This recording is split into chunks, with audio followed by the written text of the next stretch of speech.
என் வாழ்க்கையில் அதிகமாக நேரம் செலவிட்டது அனிமல்ஸோட தான் ஊரில் அதுவும் கூட தான் ட்ராவல் பண்ணியிருக்கேன். இனி எங்கள் ஊரில் பைத்தியம்லாம் சொல்லுவாங்க, ஆடு மாடுகிட்ட பேசிட்டே இருப்பான் அந்த பையன் அப்படின்னு சொல்லி.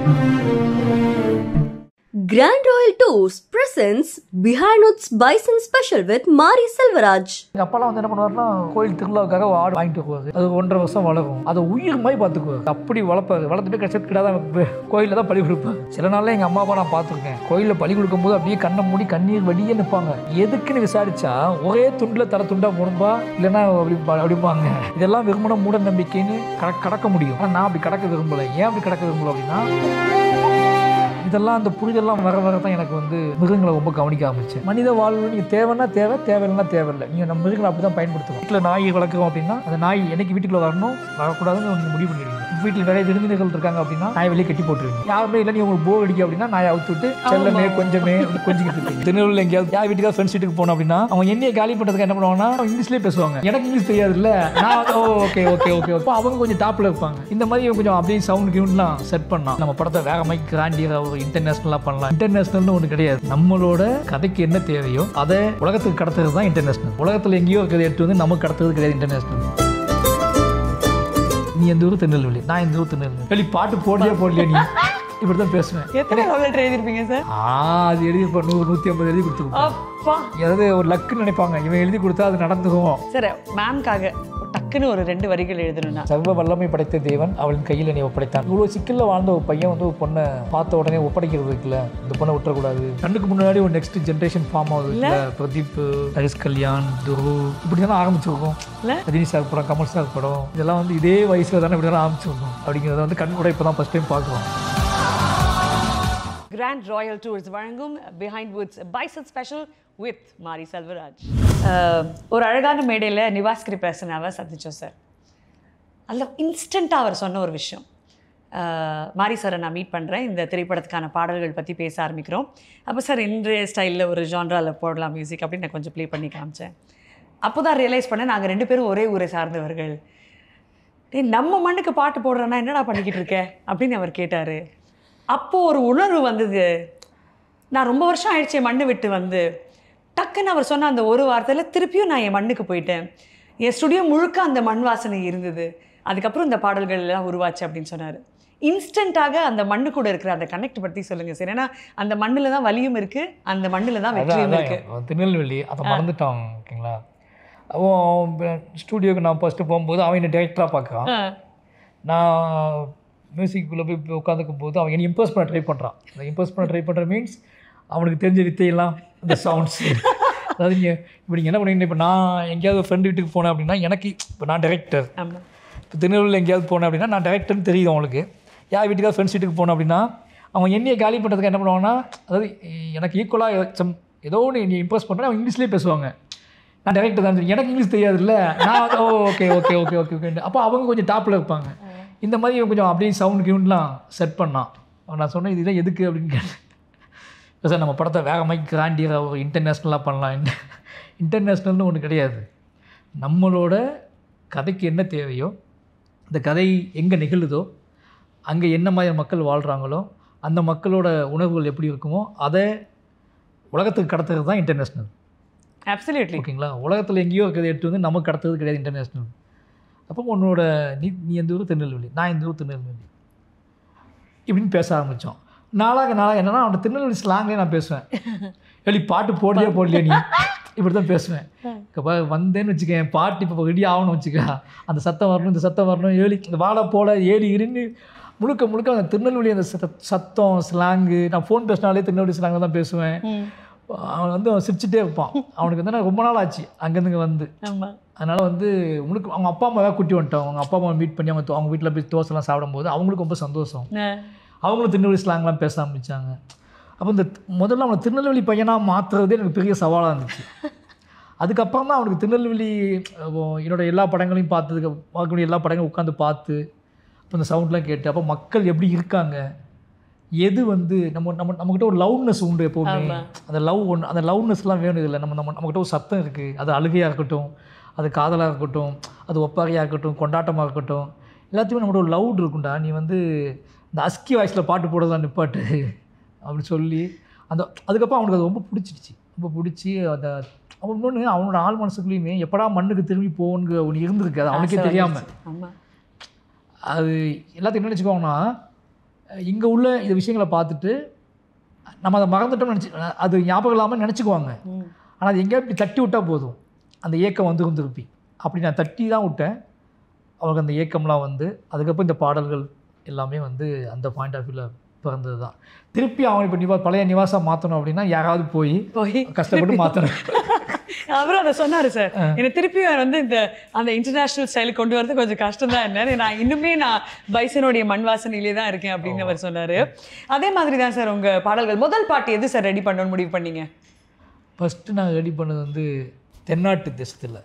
அப்படி தென்னாட்டு தேசத்தில் ஒரு பாட்டு இருக்குது, அதுதான் படத்துலேயே ஃபஸ்ட் பாட்டு, அதுதான் ஃபஸ்ட். ஓகே. அது ரொம்ப நாள் எடுத்துக்கிட்டோம். ஷூட் வேறு நாங்கள் பண்ணி விஷுவல்லாம் கொடுக்கல. அப்போ நான் ஷூட் பண்ணிவிட்டு வந்து கட் பண்ணி விஷுவல் காமிச்சேன். விஷுவல் இப்படி இருக்கும், இந்த பாட்டு இருக்கும்.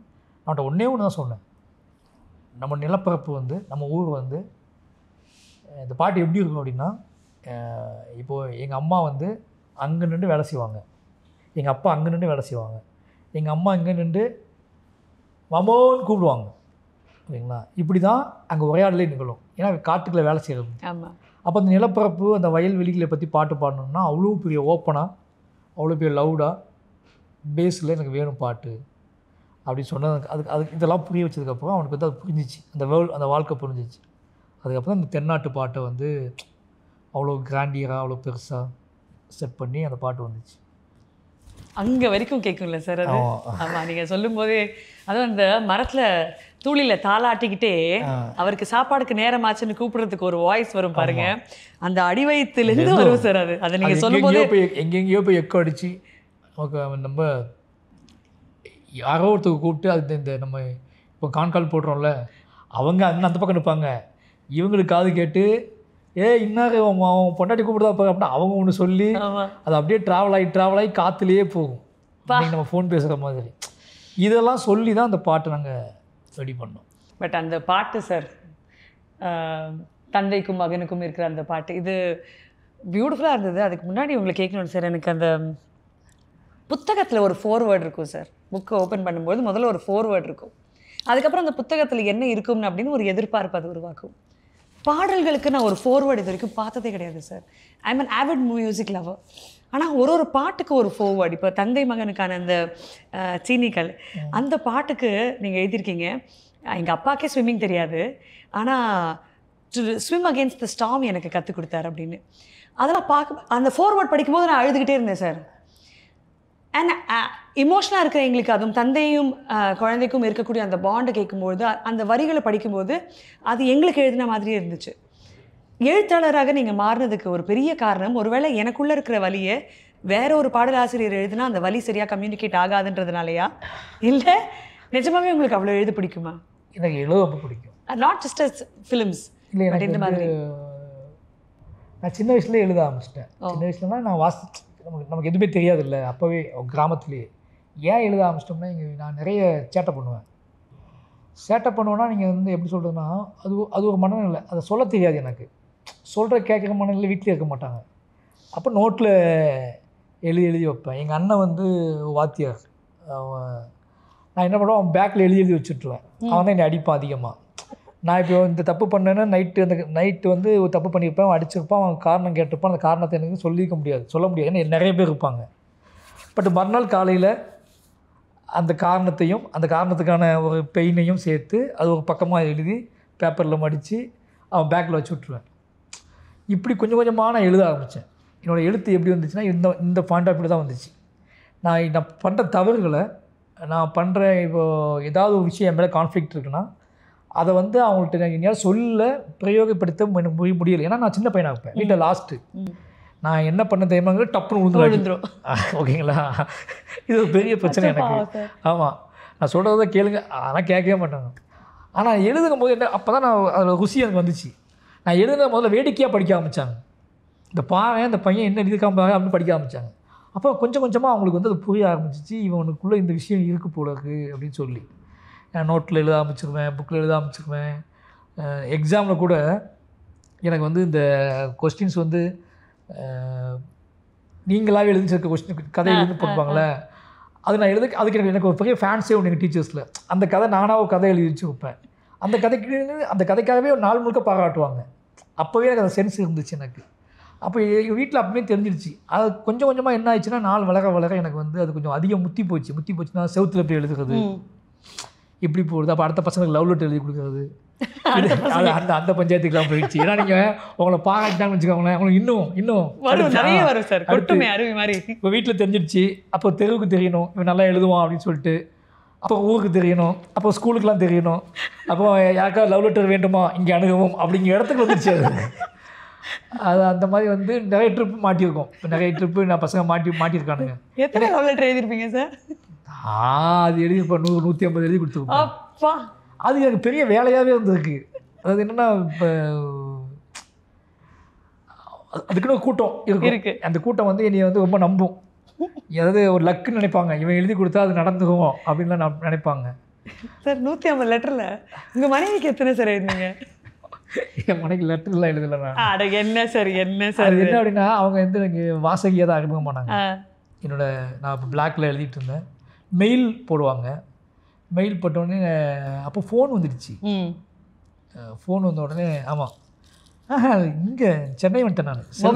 செல்ஃபோன் வந்துடுச்சு. நீங்கள் சொல்கிறது 2000 டைமில் 2002க்கு மேலே கரெக்டாக 2008-9 அந்த மாதிரி தான் அவங்களை மீட் பண்ணுறேன். நல்ல ஃபோனே வந்துருச்சு. ஆமாம், நல்ல ஃபோனே வந்துருச்சுல்ல. நான் பிளாக்பெரி ஃபோன் எங்கள் ராம் சார் வாங்கி கொடுத்துருந்தார். அதில் தான் நாங்கள் பேச ஆரம்பித்தோம். ஆனால் அவங்க எழுதுவாங்க மெயில். அவங்க முதல்ல எழுத்தாளராக என்னை பார்க்கும்போது எனக்கு மெயில் அனுப்புவாங்க. இந்த கதைகள்லாம் படிச்சுட்டு மெயில் அனுப்புவாங்க. நான் அதுக்கு பதில் அனுப்புவேன். ஆனால் அவங்களுக்கு ஆசை நான் லெட்டர்லாம் எழுதி அனுப்பணும்னு சொல்லி. அவங்க பர்த்டேக்கு எப்போவாது புக்கு ப்ரெசென்ட் பண்ணுவோம்ல, அதுக்குள்ளே ஏதாவது பேப்பர் வச்சு எழுதி கொடுப்பேன். ஆனால் பெருசாக எழுத மாட்டேன். ஒரு முக்கியமான கவிதை நீங்கள் அப்படி பெருசாக எழுதுறது. ஏன்னா பேசியிருப்போம், நிறைய பேசியிருப்பீங்க. ஓகேங்களா, நிறைய ஃபோனில் பேசிட்டு எழுதிட்டு இருக்கும்போதே ஃபோனில் பேசிட்டு தான் எழுதிட்டு இருப்போம். அப்படி எப்படி குடிங்கிறது. அதனால் அது இல்லை. பட் ஆனால் ஊரில் வந்து அது பெரிய எனக்கு ஒரு ஆற்றலை கொடுத்துச்சு. நான் வந்து சென்னைக்கு ஓடி போகணுன்னு முடிவு பண்ணக்கப்போ எங்கள் வீட்டில் அதான் நம்பினாங்க. அவனுக்கு அதுதான் கரெக்டாக வரும்னு சொல்லிட்டு நீ டிஸ்டர்ப் பண்ணல. இல்லைன்னா என்னை எழுதிட்டு போயிருப்பாங்க. நான் எக்ஸாம் படிப்பு அதெல்லாம் தூக்கி போட்டு சர்டிஃபிகேட்லாம் கிழிச்சு போட்டு சென்னைக்கு கிளம்ப முடிவு பண்ணும்போது, சரி அதுக்கான இடத்த தேடி போகுது, அதை விட்டுடலாம், எங்கேயாவது பொழைச்சிக்கும், எதையாவது ஒன்று எழுதி பொழைச்சிக்கும், எங்கேயாவது கிடக்கும் அப்படின்னு சொல்லி அவங்க முடிவு பண்ணிட்டாங்க. அதை எழுத்து தான் என்னையை வந்து ஆமாம் காப்பாற்றிக்க மட்டும் இல்லை, என்னை டிசைன் பண்ணிச்சு. நீங்கள் எழுதி என்னென்னா, நான் எழுத்தில் ஒன்று கண்டுபிடிச்சேன். நீங்கள் ஒரு மூர்க்கமான ஆளாக இருக்கலாம், ஒரு வறுமைக்கு இருக்கலாம், நிறைய இஷ்யூஸ் இருக்கலாம், உங்கள்கிட்ட ஒரு திருட்டுத்தனம் கூட இருக்கலாம், இதெல்லாம் இருக்கலாம். ஆனால் உங்கள்கிட்ட ஒரு எழுத்து இருக்குது, உங்களுக்கு எழுத வருதுன்னு வச்சுக்கோங்களேன். நீங்கள் எழுதிட்டு அதை வாசிப்பீங்கள்ல, வாசிக்க உங்கள்கிட்ட குற்றம் மனம் வந்து கொஞ்சம் கொஞ்சமாக கம்மியாகிட்டே வரும். இப்போ நான் அப்படி ஒரு ஆளாக தான் இருந்தேன். என் ஊர் எனக்கு கற்றுக் கொடுத்த சூழலில் நான் வாழ்ந்துக்கிட்டு இருந்தேன். நான் எப்போ எழுத ஆரம்பித்தனோ, எழுதி வாசிக்க ஆரம்பிப்பேன்ல, வாசிக்க நமக்கே ஒரு கில்ட், நம்ம வேறு ஒரு ஆளாக மாறிக்கிட்டே வருவோம். அப்படி மாறின ஒரு பையன் தான் டோட்டலாக எழுத்து தான் என்னை மாற்றின்னு சொல்லலாம். நீ எழுதும் போது உங்களுக்கே வந்து அந்த எழுத்து உங்களை வாசிக்க மனுஷனாக மாற்றிட்டே வரும். இப்படி எழுதுகிற ஒருத்தர் நம்ம செய்யலாமா இதை அப்படின்னு ஒரு தோணலாம் ஆரம்பிக்கும். அதுதான் முதல்ல என்னை மாற்றிச்சு. நீங்களே உங்களை நேசிக்க ஆரம்பிச்சு. நம்ம நேசிப்பா பயங்கரமான ஆள்றாங்க, சூப்பரில் அப்படி. அப்போ நிறைய தோழர்கள்லாம் படித்து சொல்லுவாங்கல்ல, ஆனால் நீ வேறு லெவலில் மண்டைக்குள்ள ஏதோ இருக்குல்ல அடிப்பாங்கல்ல, அது கொஞ்சம் கொஞ்சமாக உங்களை மாற்றும். அது எழுத்துக்கு அந்த சக்தி இருக்குது. Super sir. மேம்காக இப்போ டக்குன்னு ஒரு 2 வரிகள் எழுதணுன்னா என்னென்ன எழுதுவீங்க சார்? சார் வேணால் எழுதுவீங்க, 2 தான், ஒரு ஹைக்கூ கவிதை மாதிரி. அவங்களுக்கு நான் வந்து ஒரு வார்த்தை எப்போவுமே மாற்ற மாட்டேன். அவங்களுக்கு அந்த வார்த்தை எப்போவுமே அந்த வார்த்தை தான், அதுக்காக புதுசாக வார்த்தை கண்டுபிடிக்கல. அது நான் எழுதின வார்த்தையும் கிடையாது. ஓகேங்களா, அது வந்து நான் ஒரு புத்தகம் வாசிச்சுட்டு இருக்கும்போது டக்குன்னு அந்த புத்தகத்தை அதோட சர்வ வல்லமை படைத்த தேவன் அவளின் கையில் என்னை ஒப்படைத்தான் அப்படின்னு ஒரு வார்த்தை இருக்குது. இவ்வளோ சிக்கலில் வாழ்ந்த ஒரு பையன் வந்து ஒரு பொண்ணை பார்த்த உடனே ஒப்படைக்கிறது இருக்குல்ல, இந்த பொண்ணை விட்டுறக்கூடாது அப்படின்னு சொல்லுங்களேன். அந்த மாதிரி நான் வந்து அந்த அந்த அந்த வார்த்தை வந்து என் 2 பேர் லைஃப்பில் முக்கியமான வார்த்தை. அந்த வார்த்தை தான் நான் உங்களுக்கு மெசேஜ். இந்த லவ் ப்ரப்போஸில் அப்படி தான் நடந்துச்சு. நான் அந்த லவ் ப்ரப்போசல் கிட்டே லவ் பண்ணுறேங்க எப்படி சொல்கிறேன்னு தெரியாமல் இந்த கவிதையை அனுப்பி தான் நான் இந்த வார்த்தையை அனுப்பி தான் நான் வந்து அவங்க அதை புரிஞ்சுக்கிட்டாங்க. அதுக்கப்புறம் அது ஐ லவ் யூ ஆஃபிஷியலாக நீங்கள் சொல்லிக்கவே இல்லை, இப்போ ஒன்று கிடையாது. எப்போ நடந்ததும் தெரியாது. அந்த எனக்கு தெரிஞ்சு நான் அந்த மாதிரி சொன்னதே கிடையாது. என் குழந்தைங்கிட்ட சொல்கிறேன் இப்போ அதிகமாக. என் ஒய்ஃப் கிட்ட நான் அவ்வளோ ஐ லவ் யூன்னு சொன்னதே கிடையாது பெருசாக. ஆனால் நாங்கள் நிறைய பேசிப்பீங்க. ஐ லவ் யூ சொல்லணும்ல சார், ஆனால் முக்கியம் தானே. அதை வேற மாதிரி சொல்லுவோம். ஓகே, ஏன்னா நீங்கள் புத்தகம் சொல்லும்போது எனக்கு புத்தகம் தான் கேட்டுச்சு. ஓகேங்களா. அப்போ வேற மாதிரி அதை ஐ லவ் யூன்னு சொல்லாமல் அதை பயங்கரமாலாம் ரெண்டு பேரும் அவங்களும் கவிதை எழுதுவாங்க, அவங்களும் வாசிப்பாங்க, பயங்கரமாலாம் எழுதிக்குவோம். அந்த எழுத்துக்களை அவ்வளோ இருக்கும். அந்த சாதாரண எல்லாரும் யூஸ் பண்ணுற வார்த்தையை அதிகமாக யூஸ் பண்ண மாட்டோம். இது எல்லாம் யூஸ் பண்ணுற வார்த்தை இல்லை, அது அதிகமாக யூஸ் பண்ணும். அதுக்கு வேறு பேரில் அவங்க தமிழ் சங்க லிட்டரேச்சர்லாம் படிச்சிருக்காங்க. அப்படியோ? அதனால் அவங்களுக்கு என்ன பிரச்சனை ஆகும்னா அவங்களுக்கு பாரதியார் கவிதைகள் அது இதுன்னு நிறைய விஷயம் பேசுவாங்க. அதனால் அவங்க அந்த டைப்பில் ஹேண்டில் பண்ணுவாங்க. நான் எனக்கு தெரிஞ்ச ரஷ்யன் லிட்ரேச்சர் இந்த டைப்பில் ஹேண்டில் பண்ணுவேன். இது அப்படியே போயிடும். ஆனால் இப்போ என் குழந்தைக்கு இந்த ஐ லவ்விங் வார்த்தை ரொம்ப பிடிக்கும் அப்படின்னாலும் இவங்ககிட்ட அதிகமாக அதை சொல்கிறீங்க. Super sir. இந்த வாழையில் பார்த்தோம் சார், அந்த கடைசியில் அந்த மருதாணியில் அதுலேயும் ஒரு காதல் இருந்தது, அழகிய ஒரு காதல். Super sir. as a continuation இந்த படங்கள் பற்றி பேசும்போது த மோஸ்ட் ட்ரெண்டிங்கான வாய்ஸஸ் ஒரு பக்கம் இருந்தாலுமே சின்மயி அவர்கள் எடுத்துக்கோங்க, வேடன் அவர்கள் எடுத்துக்கோங்க, அண்ட் அஃப்கோர்ஸ் சத்யன், 3 பேருமே ட்ரெண்டிங்கான வாய்ஸஸ் இந்த பாடல்கள் வரும்போது. இதில் வேடன் அண்ட் சின்மயி 2 பேருமே பார்த்தீங்கன்னா சமுதாயத்தில் இது தப்புங்க அப்படின்னு இருக்கக்கூடிய விஷயங்களை எடுத்து குரல் கொடுப்பவர்கள். இது கான்ஷியஸாக எடுத்த முடிவா சார், இல்லை கோயின்சிடென்டலாக அமைஞ்ச பாடகர்களா? கோயின்சிடென்டல் தான். அப்படிலாம் பிளான்லாம் இல்லை, அதுவாக அமைஞ்சது. இசைக்கு நீங்கள் அப்படி நம்ம ஆர்ட் ஃபார்மில் இப்படி தேடி பிடிச்சா பண்ண முடியாது. பட் இந்த பாட்டை இவங்க பாடினா பெட்டராக இருக்கும்போது அவங்கள விட்டு கொடுக்காம நாங்கள் பாட வச்சோம், அவ்வளோதான். நிறைய பேர் வேண்டான்னு சொல்லியிருப்பாங்க, அதெல்லாம் வேண்டாங்க, எதுக்கு தேவையில்லாமல் பிரச்சனை பண்ணிக்கிட்டு, வேடன் மேலேயும் இஷ்யூ இருக்குது, இந்த இவங்க மேலேயும் இஷ்யூ இருக்குலாம் சொல்லிட்டு இருந்தாங்க. இல்லை, இந்த பாட்டி இவங்க பாடினா நல்லாயிருக்கும், பாடணும், அப்படி பாட வச்சது தான் இன்சிடென்ட் நடந்தது. Super sir. உங்களுக்கும் அனிமல்ஸுக்கும் என்ன சார் கனெக்ஷன்? ஏன்னா இப்போ நீங்கள் ட்ராக் பற்றி பேசும்போது கருப்பின்னு சொன்னீங்க. ஸோ பரியரும் பெருமாளில் நாய் இருந்தது. அதுக்கு ஆக்சுவலி கருப்பின்னு தான் சார் சொல்ல முடியும், நாயின்னு சொல்ல மனசு வராது. அதுக்கப்புறம் கர்ணனில் கழுது இருந்தது, அந்த மாதிரி. அதுக்கப்புறம் மாமன்னனில் பன்னிக்குட்டிங்க இருந்தது. அந்த மாதிரி ஒரு படத்துலையுமே பார்த்தீங்கன்னா ஒரு அனிமல் யோர் ப்ரைமரி டிரான்ஸ்லேட்டர். அது உங்களுடைய மொழியாகவா, உங்கள் ஆத்மாவாகவா, அந்த லாங்குவேஜ் தான் இதுக்கு ஒர்க் ஆகும் அப்படின்ற மாதிரி ஒரு சாய்ஸ் எடுக்கிறீங்க. அதே மாதிரி தான் பைசன். இப்போ ஒரு மாடுன்னு எடுத்துக்கும் போது காளமாடும் எடுக்கலாம், நம்ம பெண்ணும் எடுத்துக்கலாம். பட் இது காளமாடு தான் எடுத்திருக்கீங்க, அது ஸ்பெசிஃபிக்காக பைசன்ன்றது. அது ஏன் சார் அந்த அனிமல் மேலே இருக்கிற பற்று என்ன? அண்ட் திஸ் மேல் வெர்ஷன் எடுக்கிறதுக்கு ஏதாவது காரணம் இருந்ததா? அனிமல் மேலே பற்றுங்கிறது நான் என் வாழ்க்கையில் அதிகமாக நேரம் செலவிட்டது 30 வருஷமாக நான் அனிமல்ஸோட தான் ஊரில் பயங்கரமாக வளர்ந்துருக்கேன். அதுவும் கூட தான் ட்ராவல் பண்ணியிருக்கேன், பேசியிருக்கேன். ஏன்னா அங்கே மனிதர்கள்ட்ட எப்படி சொல்கிறது, இனி எங்கள் ஊரில் பைத்தியம்லாம் சொல்லுவாங்க, ஆடு மாடுகிட்ட பேசிகிட்டே இருப்பான் அந்த பையன் அப்படின்னு சொல்லி. ரயில்வே ட்ராக்கில் ஆடு மேய்க்க போகும்போது மாடு மேய்க்க போகும்போது பேசிகிட்டு இருப்பாங்க. என்னென்னா இப்போ எப்படி சொல்கிறது, அது ஒரு விசாலமான பூமி அது.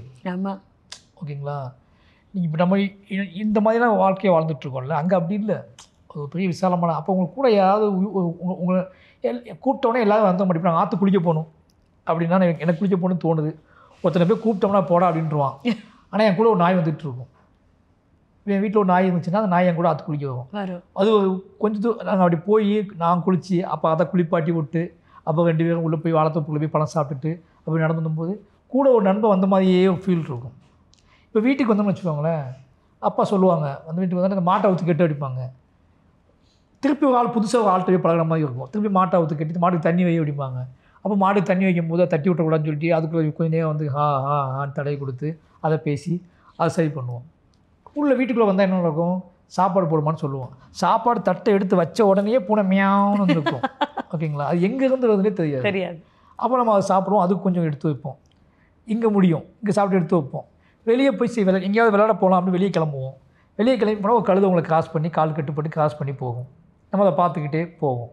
இப்படி வாழ்க்கையில் எங்கிட்டு நகர்ந்தாலும் நம்ம என்னோடய வாழ்க்கையில் மிருகங்களோட தொடர்பு பயங்கரமாக இருந்துச்சு. எனக்கு என்ன அப்படின்னா, நான் அப்போ யோசிக்க ஆரம்பிக்கும் போது இவ்வளோ இது எல்லாம் எங்கள் அம்மா அப்பா நேசிப்பாங்க, எல்லோரும் கிட்டத்தட்ட அதை ஆடு மாடுகள் நேசிக்கிறது இருக்குல்ல, அதை நம்ம கண் கூட பார்க்குறோம், எல்லாத்துக்கும் அது பிடிச்சிருக்கு. ஆனால் வேறு முகம் இருக்கும். இப்போ மாட்டை நாங்கள் நேசிப்போம், மாட்டுக்கறி வாங்கிட்டு வருவாங்க, ஆட்டை நேசிப்போம், வீட்டில் ஆடு வளரும், அங்கே ஆட்டுக்கறி சமைப்பாங்க. இந்த பக்கம் நம்ம நாயை கூட்டிகிட்டு நாயை கூட்டிகிட்டு குளிக்க போவோம், அங்கே போனால் ஒரு நாய் செத்து கிடக்கும், ஆனால் அது யாரும் கண்டுக்க மாட்டாங்க. இப்படி இந்த விஷயம்லாம் என் மண்டையில் அப்பவுமே ஓடிட்டே இருக்கும். திடீர்னு பார்த்தா நல்லா எங்கள் அப்பாலாம் வந்து என்ன பண்ணுவாருன்னா, கோயில் திருவிழாவுக்காக ஆடு வாங்கிட்டு வருவார். அதை வளர்ப்பார். அதை வளர்த்தோன்னா அது 1.5 வருஷம் வளரும். அதை உயிர் மாதிரி பார்த்துக்குவார். அதாவது உயிர்னா எப்படின்னா பெத்த பிள்ளை மாதிரி பார்த்துக்குவார். அதுக்கு சின்னதாக கூட அடிபட்டக்கூடாது, அப்படி வளர்ப்பார். வளர்த்துட்டு கஷ்டத்துக்கிட்ட தான் கோயிலில் தான் பழி கொடுப்பார். அப்போ இதெல்லாம் வந்து எனக்கு வந்து மண்டையில் ஓடிக்கிட்டே இருக்கும். நம்ம வந்து திடீர்னு ஏதாவது பட்டு லைட்டாக கைப்பட்டுட்டுனா டேய் கோயிலாட்ட போய் அடிக்கிற அப்படிம்பாரு. இப்படி கொஞ்சம் அந்த உளவி அவங்க மனசுக்குள்ளே அந்த உயிரை கரெக்டாக வளர்த்து கரெக்டாக அதுக்கு வந்து ஒரு சின்ன அடி கூட படாமல் கீறல் கூட படாமல் அதை கொண்டு போய் பழி கொடுக்குறது வாழ்க்கையெலாம் இருக்குல்ல. அப்போ இது வரைக்கும் எப்படி நேசிச்சிருப்பாங்க, அங்கே என்ன பாயிண்ட் எடுப்பாங்க. சில நாளில் எங்கள் அம்மா அப்பா நான் பார்த்துருக்கேன், கோயிலில் பழி கொடுக்கும்போது அப்படியே கண்ணை மூடி கண்ணீர் வடியே நிற்பாங்க. ஆமாம். எதுக்குன்னு விசாரித்தா ஒரே துண்டில் தலை துண்டாக போகணும்பா, இல்லைன்னா அப்படிம்பாங்க. இப்போ இதெல்லாம் நீங்கள் இப்போ இன்றைக்கி யோசிக்கும்போது இதுக்குள்ளே எப்படி நம்ம புரிஞ்சிக்கிறது, அவங்களோட உணர்வுகளை, அவங்களோட வறுமையை, அவங்களோட ஏக்கத்தை, அவங்களோட நம்பிக்கைகளை இதெல்லாம் எப்படி புரிஞ்சிக்கிறது. இதெல்லாம் வெறுமன மூட நம்பிக்கைன்னு கடக்க முடியும். ஆனால் நான் அப்படி கடக்க விரும்பலை. ஏன் அப்படி கடக்க விரும்பலை அப்படின்னா, அதுக்குள்ளே நீங்கள் ட்ராவல் பண்ணிங்க அப்படின்னா அந்த வாழ்க்கை முறையும் அவங்களுக்கு கொடுக்கப்பட்ட இந்த வாழ்வு இருக்குல்ல, இந்த வாழ்வுக்குள்ளே மீள்வதற்காக அவங்க புது புது ஐடியாக்களை கண்டுபிடிக்கிறாங்க. ஆமாம். இந்த வாழ்க்கையிலேருந்து ஒரு மேம்பட்ட வாழ்க்கையை நோக்கி நகர்வதற்கு நம்ம உழைச்சிக்கிட்டே இருக்கோம். நாள் ஃபுல்லாக காசு சம்பாதிக்கிறோம், உழைக்கிறோம், சாப்பிட்றோம், வட்டி கட்டுறோம், பிள்ளைங்களை இப்படி வச்சுட்ருக்கோம். அந்த மேஜிக் எப்போ நடக்கும்? இந்த பக்கம் பார்த்தா அங்கே ஒன்று நடக்குது, இங்கே ஒன்று நடக்குது.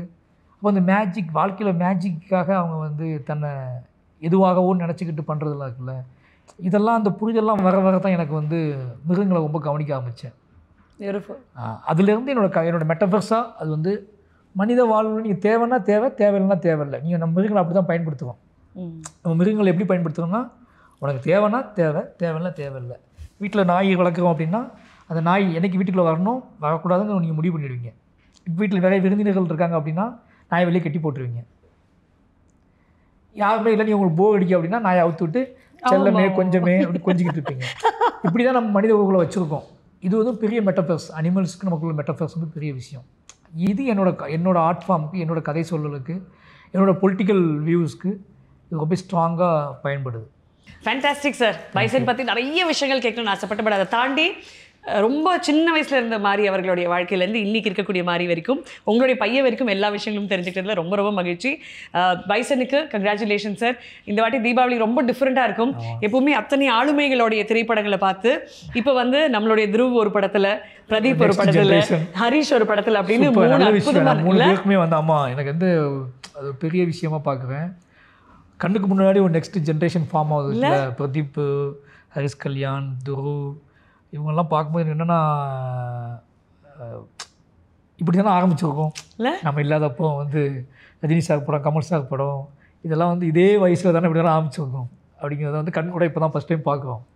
அதனால் இது இந்த 3 பேர் படமே நல்லா ஹிட் ஆகி 3 பேருமே ஒரு அந்த நெக்ஸ்ட் ஜென்ரேஷனோட ஃபார்ம் ஆகி போனாங்கன்னா அது சூப்பராக இருக்கும். Absolutely sir. What a start it is.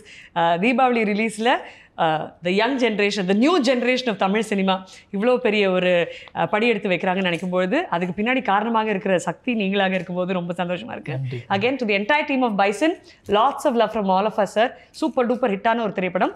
Success பார்ட்டியில், சக்ஸஸ் இன்டர்வியூவில் உங்களை சந்திக்கிறேன்.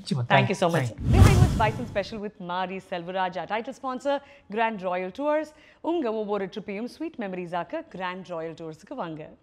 Grand Royal Tours presents Behind Bison Special with Mari Selvaraj.